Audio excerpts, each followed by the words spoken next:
გამარჯობათ მეგობრებო, ძალიან საინტერესო ფილმის შესახებ უნდა მოგიყვეთ, ვისაც ფანტასტიკური ფილმები გიყვართ, ვისაც მოგწონდათ ინტერსტელარი, ეს ფილმი აუცილებლად სანახავია, თუმცა ჯერ ფაქტიურად არ არის გამოსული.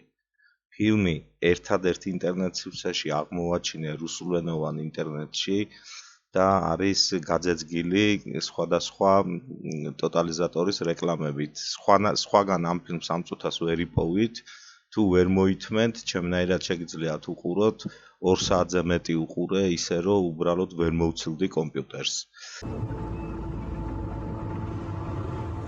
ფილმი რეალურად გამოვიდა 2026 წლის 10-დან 20 მარტამდე ინგლისში და შეერთებულ შტატებში, ანუ წარმოიდგინეთ, 2 კვირის გამოსულია ფილმი.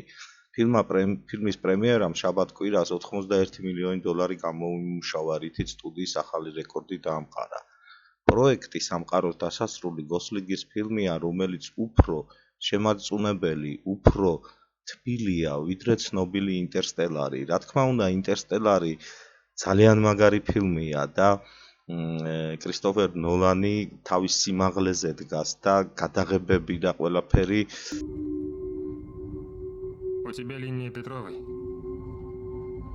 ბევრად უფრო მაღალ დონეზეა ვიდრე ამ ფილმში, მაგრამ ამ ფილმს აქვს საერთოდ სხვა რაღაცა. უბრალოდ უნდა უყუროთ, მეგობრებო, სხვანაირად ვერ მიხვდები. გახსოვთ მარსიანელი, რომელშიც მთავარ როლს მეტ დეიმონი ასრულებს, დედამიწაზე შორს მარტოხელა გმირი, რომელიც ცდილობს გადარჩეს და მარსზე კარტოფილი დათესოს, იუმორი და შეუპოვრობა ხელს უშლის მას დანებებაში. ფილმი 2015 წელს ერთ-ერთ საუკეთესოდ შეფასდა.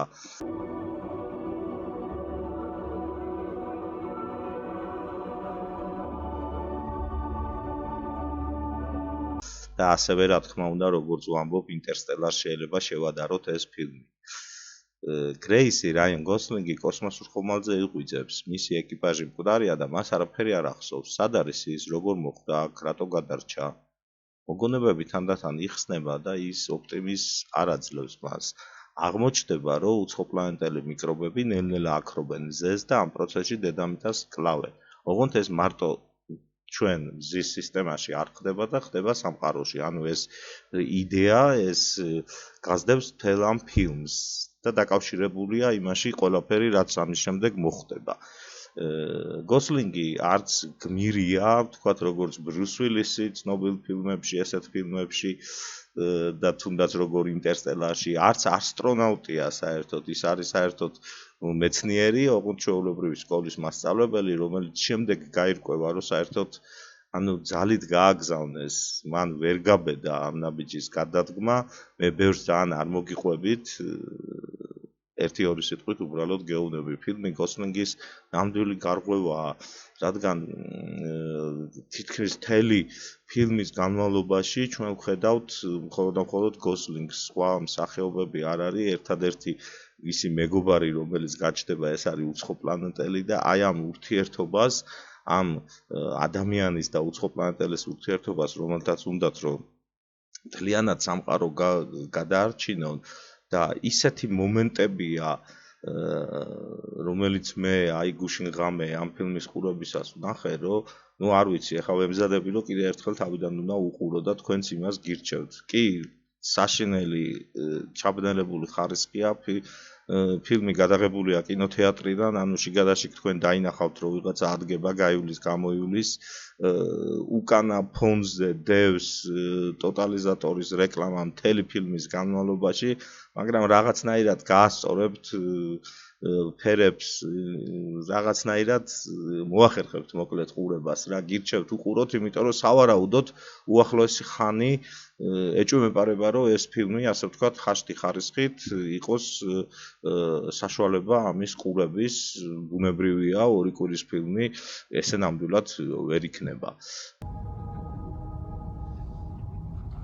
Это я.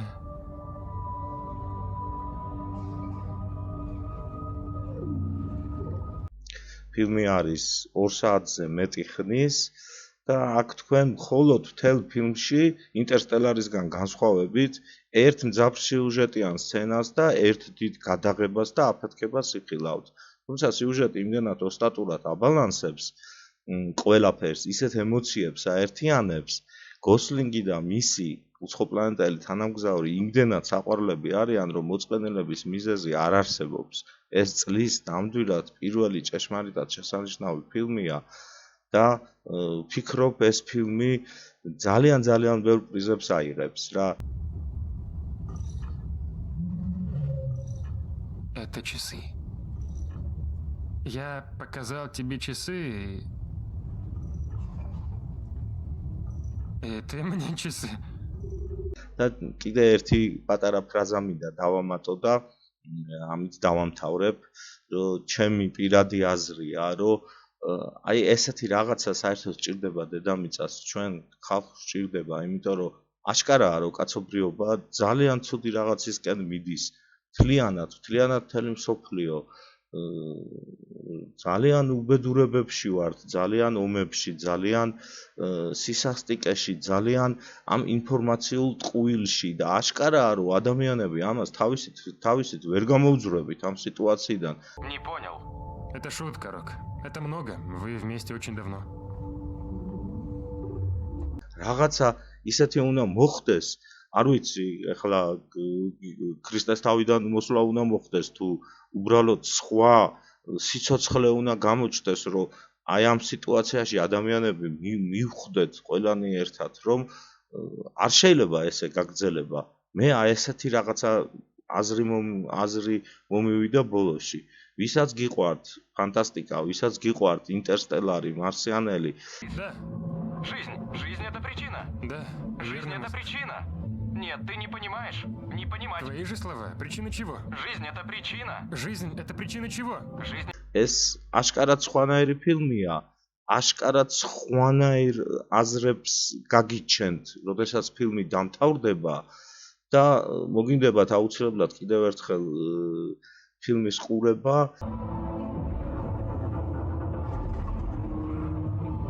Ты почувствовал? Да. Меня не беспокоит, а тебя? Да.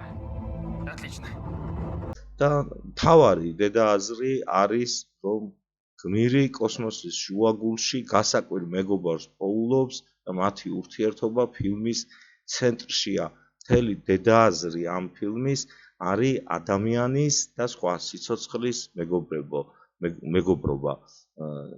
რუსულენოვან ინტერნეტში დაგუგლეთ, იპოვით, ამოგიღრით უცბად, მაგრამ ტოტალიზატორის რეკლამებს და ამ ფონდს და კიდევ ერთხელ ვიმეორებ, კინოთეატრიდან არის გადაღებული, როგორც ყოველთვის ხდება ახალ ფილმებში, შიგადაშიგ ვიღაც ადგება, გაივლის, გამოევლის, მაგრამ აი ამ ჭეშმარიტად შესანიშნავი ფილმის თუნდაც ამ ხარისხში ყურება ღირს.